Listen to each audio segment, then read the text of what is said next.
Pinamokong Shimba. Tekam Armida Hernandez, Bicho the Taikam Bashiripa, not the Tiwa Huta Iwan. Into a she with Thurwin. Good morning, everybody. My name is Armida Hernandez. My First Nation's name is Butterfly Flower, and I'm of Isleta del Sur Pueblo. And you can see the title of my presentation, The Role of Language Attitude in Isleta del Sur Pueblo's Language Revitalization Effort. But first I want to say thank you, a big thank you to the people of Powagnek Wadawagmik Nation and to your ancestors who allowed me to be here on your land. I am very grateful for that privilege and honor.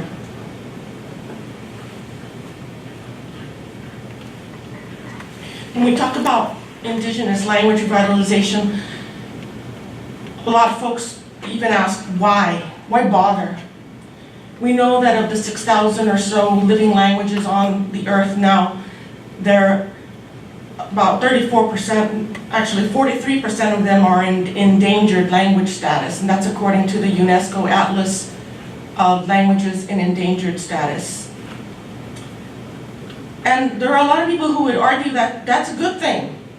Let the languages die. Take a Darwinian approach, survival of the fittest. Some of the other speakers mentioned that phrase. And we as indigenous language speakers and linguists and teachers, we take a completely different view. And we always harken back to this. In our languages lies the accumulated knowledge of humanity. And for me, my language encapsulates the worldview of my people. The Isleta del Sur Pueblo people.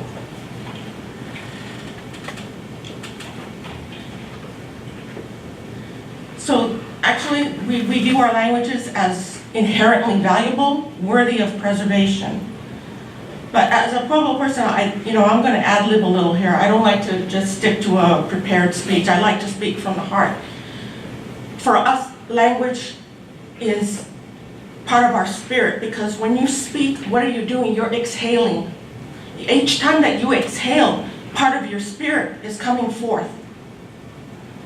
And so when I took my first linguistic class at University of Texas, El Paso, for my applied linguistics master's, they talked about, language is, spoken language is ethereal, that once you speak the word, it floats away and it's gone. That is not so.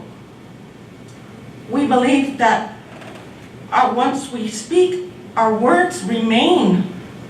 This is why we have to be careful and reflective before we speak. So if you see me hesitate at times, it's because I'm doing that. That's an aspect of my culture, is to be reflective of everything I say and mindful that the spirits of my ancestors are listening and they hear me, and their words are also permeating this room.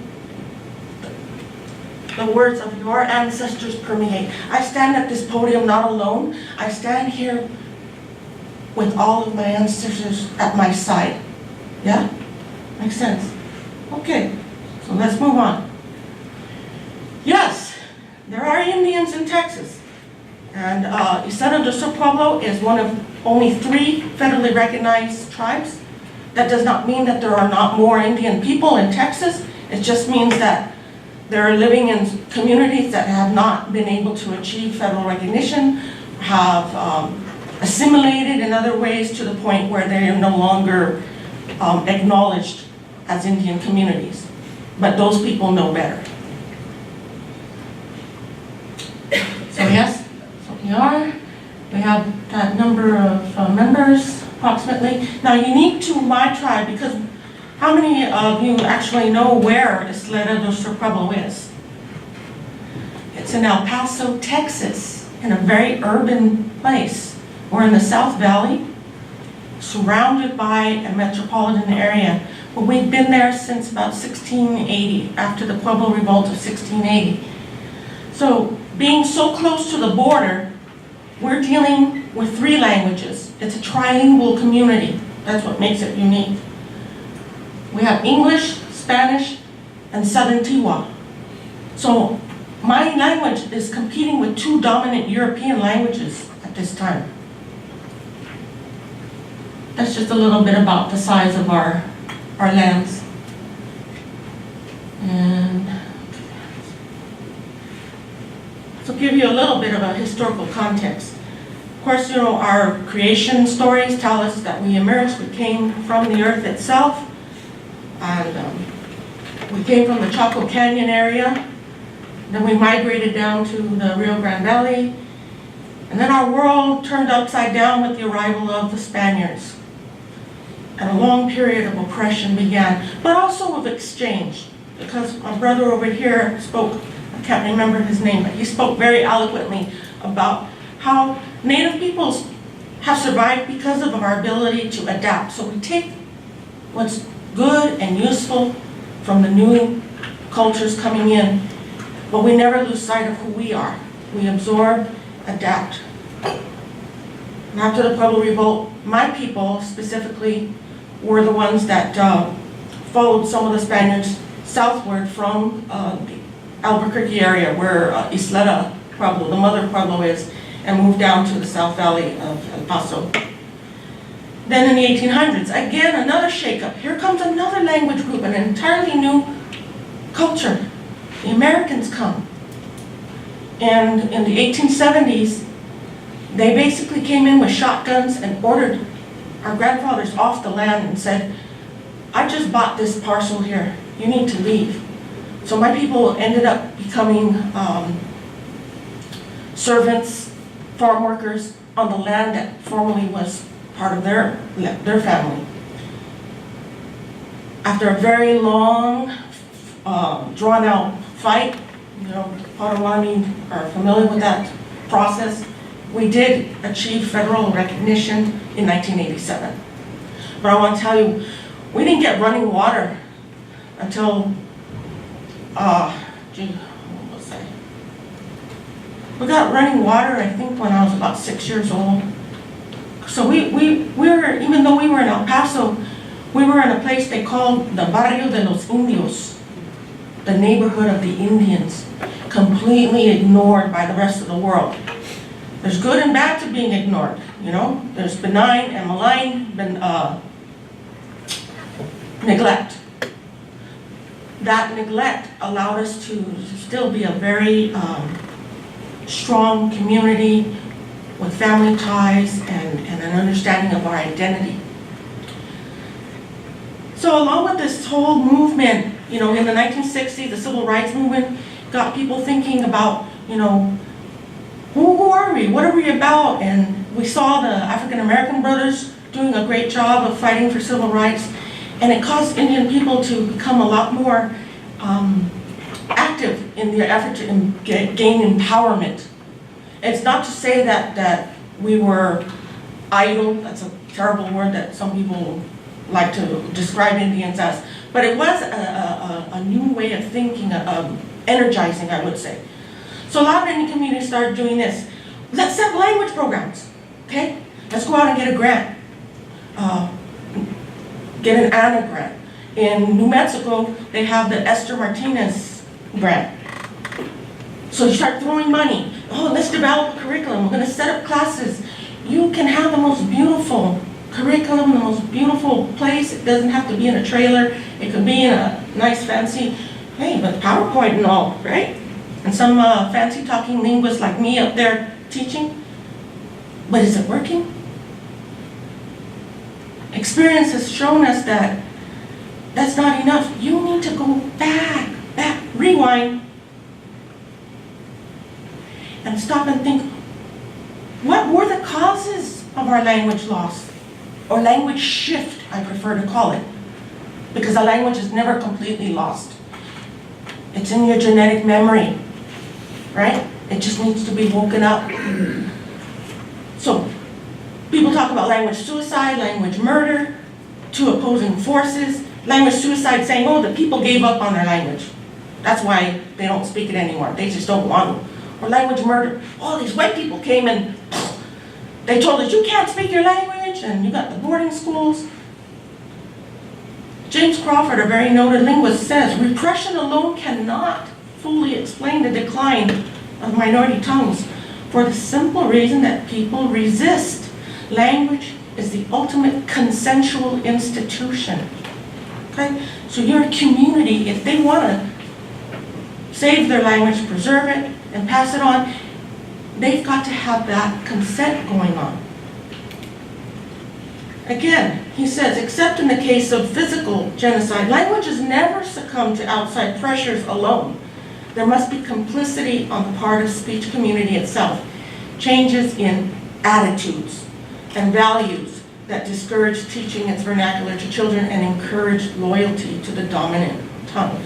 So what I decided to do was, I was on the committee, my tribe's committee for language revitalization and preservation. And we had already started the process. We had some past efforts at establishing a language program, kind of a hit and miss thing. You'd set up the program, a couple of people show up, then all of a sudden they drop out. And it was very disorganized. And we didn't have much success. So I decided, okay, I'm going to do a comprehensive language survey to uncover what are the attitudes of the folks out there. We did have focus groups. We went out and we gathered in small groups of elders, groups of, the youth, and tried to ask them, what do you want? What does the community want? What are your goals, your objectives? Should we even do this? Should we even attempt it? So when I talk about language attitudes, though, I'm referring to attitudinal behaviors, observable behaviors shaped by people's internal thoughts and feelings. I'll give a quick example. Here's a kid, both parents are Arabic speakers, and they're out at the shopping mall, and mom and dad are speaking in Arabic, and the kid's getting all uptight, and he's going, shh, shh. Mom, what's wrong? Could you guys tone it down? I don't want people hearing you speaking that language. Okay? What is that? That behavior of him shushing his parents, that's an attitudinal behavior. He's avoiding, he's trying to stop it. So that is revealing his internal thoughts and feelings towards his own language, right? Okay. So there had been no previous research done on language attitudes at YDSP, which is my shorthand for Estado de Su Pueblo.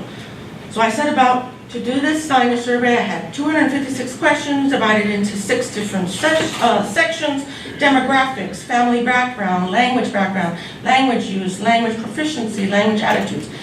And I had it divided into 2 groups, the elders and adults. And it was trilingual focus. The questions we're going to be asking not just about English and Tivo, but also including Spanish.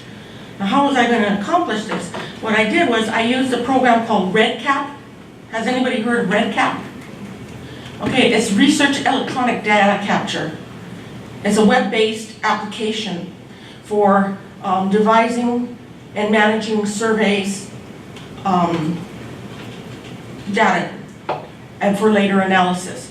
So I used an iPad, and I went out on foot and started accosting people on the res. So the best way to do this was I said, okay, out of respect, coming from my culture, I said, who do I go to first? Who should we always go to first when we want to know something about our culture or language? Elders. So I went to the Elders Club. They meet every Wednesday. I, got a free pass to go in, and, I schmoozed with the elders for a little bit, warmed them up, because I'll tell you, they're a tough bunch, a lot tougher than you guys. You want to talk about hecklers. Hey, who is this? What's she doing here? Okay, so spoon with them, warmed them up to the idea. They were scared of the iPad. I had to teach them how to use it. But the beauty of the iPad was, okay, as they're answering, because all they got to do is kind of like multiple choice. There were spaces too for writing. Helped them a little bit with that part because of the keyboard, yeah. But it's anonymous. So nobody on the tribal council knows what they're saying. Yeah, because when you do these surveys that are done by the official tribal council, people aren't going to tell you the truth. No? They're going to tell you what they think you want to hear. So here they are, they fill it out, do some more schmoozing. I go to powwow, I go to Red Ribbon Week, I go to Pumpkin Festival, whatever, gathering, get that done. And then I go back and I do a descriptive analysis to try and uncover what are my people's attitudes towards Tuwa. Because if their hearts and minds aren't in it, it's dead on the ground, the language program, despite your best efforts and desires. So here's some of the things that I discovered. Okay, when we talked about language use, we talked about usage domains. Usage domains just means where are you speaking it? In what environments? In what context? And the census, U.S. Census always asks, do you speak another language at home? Well, a lot of people can say, yeah, they'll tick off yes. But that's way too broad of a question and answer, because that's not telling you how much do they use the language really. Someone says, yeah, I'm bilingual, I speak German. Really? Do you speak it at home? Do you speak it out when you're shopping? Do you speak it in your neighborhood? So that's what's going on here. So I found some interesting stuff going on there.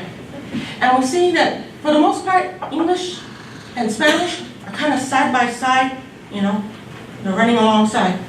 Tiwa, not so good, huh? But clearly, who was the winner in this competition? Remember, El Paso abuts Ciudad Juárez, Mexico. We're right smack. Our backyard has a beautiful view of a wall. A wall dividing the border. Okay. Anyhow, so clearly English is winning out on that. Then I wanted to look at changes. What's happened since we established the current language program? Has there been any improvement? And I'd say yes, there has been, because they did an internal survey, and back in 2012, 58.5% of the people said they had no knowledge of Tiwa language at all. But then you look in 2016, after the program's been up and running for a bit in its latest iteration, and you got 21% saying they have no knowledge. So people are starting to learn. Look at emerging. See how that stands out? Now it went from 36% to 66%. So that's heartening. That's really encouraging to me, because that says something's going right. And we're not patting ourselves on the back at the language program to say that it's all because we have a beautiful program. It's the people. It's the people. It's a give and take.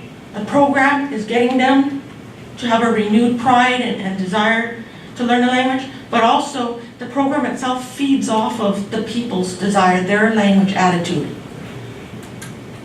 So, I asked, do you guys visit Mexico?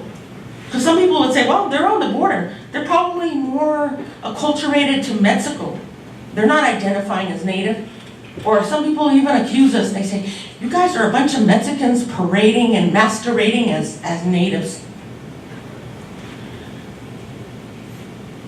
78.5% said no, they never go into Mexico. Only 21.5% say yes. So I asked them, how about the pueblos? Do you ever visit the pueblos?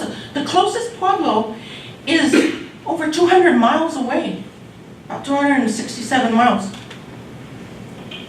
Look at that. 81% say yeah. And why? For those reasons. Okay? They've got cultural, spiritual ties there. Some of them have, in the Indian way, kids, they say, oh, that's my Indian mother over there. She's at Sandia Pueblo. I asked them, how many of you think that we're moving away from the use of Spanish? How many moving towards? And I did the same for Tiwa. We say that we have 70% say we're moving towards. So we had language shift. Now we're doing a reverse language shift back to the language of our ancestors.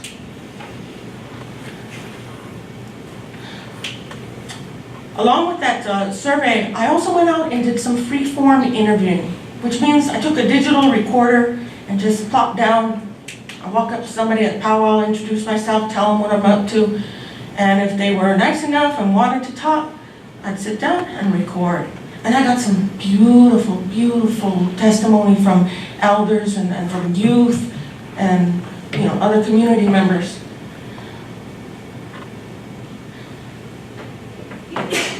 There were some overriding themes. When I listened to the hours of recordings, I picked out there were some very common themes running through all of the comments. And a lot of it was about identity, it's about pride, and that's how I was able to organize it and then fit it into my master's thesis to satisfy the requirements of my thesis, right? To make it look like an academic paper. But I will say, this is not an academic exercise for me. This whole thing, this is my life. The rest of my life is going to be devoted to this. It's my legacy. This is who I am, a living, breathing person. So, in conclusion, I would say there are a lot of positive attitudes there towards Tiwa itself. The people view it as beautiful. A strong cultural, spiritual attachment. There was even a protectiveness, because last year they said, let's see if the school district will allow us to have a Tiwa language at the high school. And non-tribal kids were signing up for the class. Wow. When I got to sit down one-on-one with some of the elders, they blew up. And they were telling me, they should not be teaching our language to these outside people and this and that. And they told me why. But then when you ask them, what about you? Do you speak it?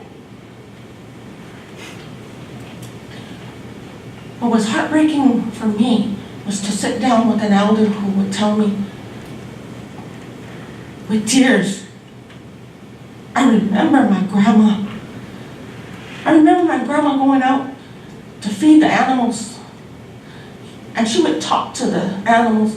It was the chickens, it was whatever farm animals they had. They were feeding them and talking to the animals because they had no one else to talk to. And then some of the elders said, I'm so ashamed because I didn't learn from my own grandma. And now I'm a grandma. And I can't teach my kids. I can't teach my own grandchildren.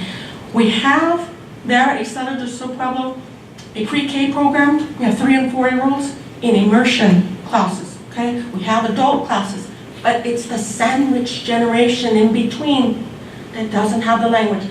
If you lose that intergenerational transmission of the language, that's where it ends. Yeah? So we're trying to reestablish, we're trying to create NEO, N-E-O, NEO master speakers. You're not going to find very many master speakers at my pueblo. You might find them up north at Isleta and Sandia, and we're collaborating with them. But you need to create NEO master speakers who are going to plant that seed and let it grow and spread.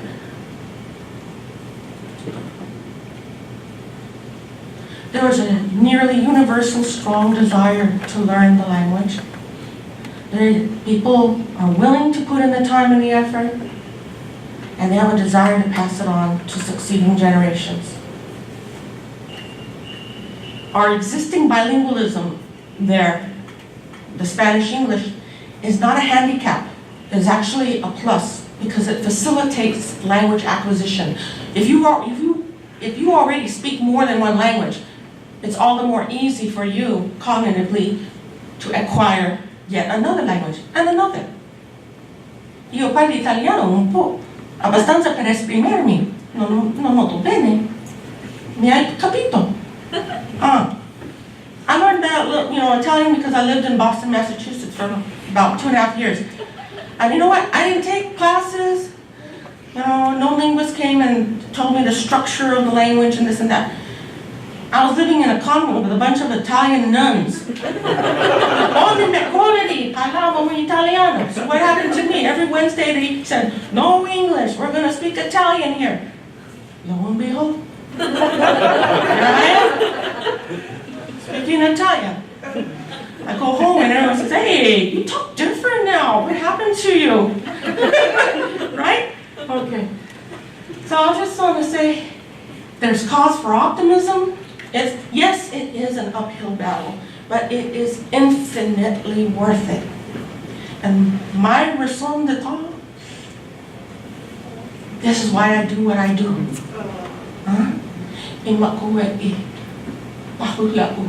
My granddaughter in the middle there, little star. And that's her mama standing next to her. So, welcome, Rimba. Thank you so much for your time and your attention.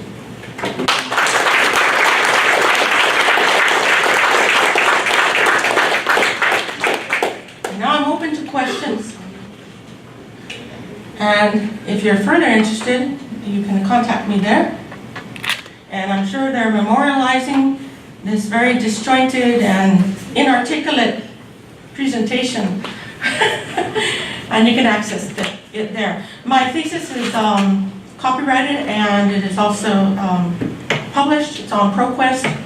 You guys know where ProQuest is. You can find it on there under the title of The Role of Language Attitudes in Revitalization at Isla de Sao Paulo. So, Mitch. Based on your study and seeing the encouragement from the attitude changes over the years, did any of your work impact how the language program on your at your location is re-engaging or changing how it engages the community? The quick answer is no, and I'll tell you why. Because nobody's reading my thesis. Right? So, but I do have these kinds of discussions, more academic level discussions with Richard Hernandez, who is the program director there at the Pueblo, folks up in Isla and Sandia. But I really always go back to this whole idea of, it's not so much about mapping out the language and things like that. You've got to speak it. Cochiti Pueblo, in the northern part of New Mexico, they have a language nest. Beautiful. They got that idea from the native Hawaiians. Have you heard of language nest? Anybody? That's where they'll describe it as, it's more of like in a natural setting. That's where language is learned, in a natural way.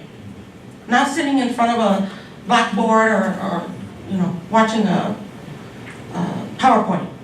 It's got to be spoken, it's got to be taken out of the classroom and out into the community. That's where it was born, that's where it came from. And every baby that's born, they don't hand them a grammar book and say, well, this is how you're going to speak the English language. They learn from hearing and doing.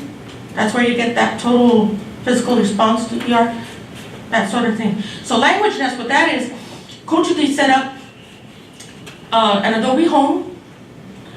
And it's inside you got grandma figures, nanas from the community. And the toddlers go there for daycare, and it's got a kitchen area, it's got a sleeping area, it's kind of, set up like a home. Once you walk through that front door, no more English. You only speak Keres inside of the language nest. And throughout the day, adult members of the community are free to come and visit. But when they walk in, check the English at the door. So these children are being so immersed in the language in a context that's very culturally appropriate and holistic. Holistic, that's a most fancy word. Just means it encompasses your whole being. The physical, the mental, and the spiritual. Let's not forget the spiritual aspect of our languages. Anyone else have a question? I just have a question. Since you mentioned the Italian, it did get me thinking about dialects in Italy, of which there are many, yes, and quickly disappearing. Sicilian dialect, ndez, and I don't know why it didn't click with me before, but the kinds of things that you're talking about and these attitudes, which are influenced too by sort of economic necessity to move around the peninsula and so on is causing sort of the erasure of the language and therefore culture and traditions and so on. The languages live still in music.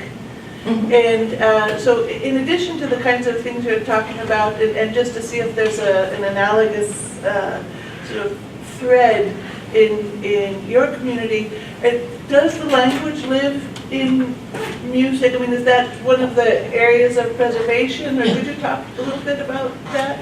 Curriculum for our community revolves around the seasons, because in Pueblo life, we have, our series of feast days, the planting season, harvest season. So in the preschool, the language lessons always revolve around that sort of thing. Okay, we're coming up to feast day. The kids are going to be learning about the parts of their regalia, the things they're going to wear, the foods that are going to be served, the things they're going to see. They're going to see the pohuec, they're going to see the drum. They're going to be singing and doing. So that's how we tie it in. I don't know if that answers your question. It does, and I'm not going to take up too much time. We can talk later. But these things you're talking about are sort of those tip of the iceberg, big C culture things. Mm-hmm. But then the communication through language of the deep culture, use of eye contact, attitudes towards beauty or age or these kinds of things, the ways of preserving those more ethereal is not a good word, but less visible, less obvious.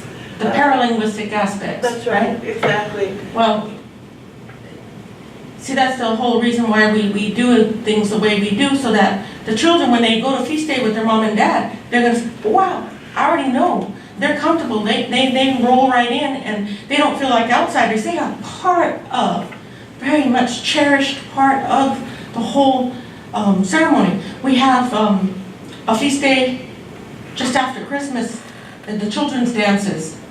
That's the perfect time to integrate the children into this whole, the language and the culture, the identity of what does it mean to say, I am a Tiwa person from Isleta del Sur Pueblo. If you don't live it, you don't believe it.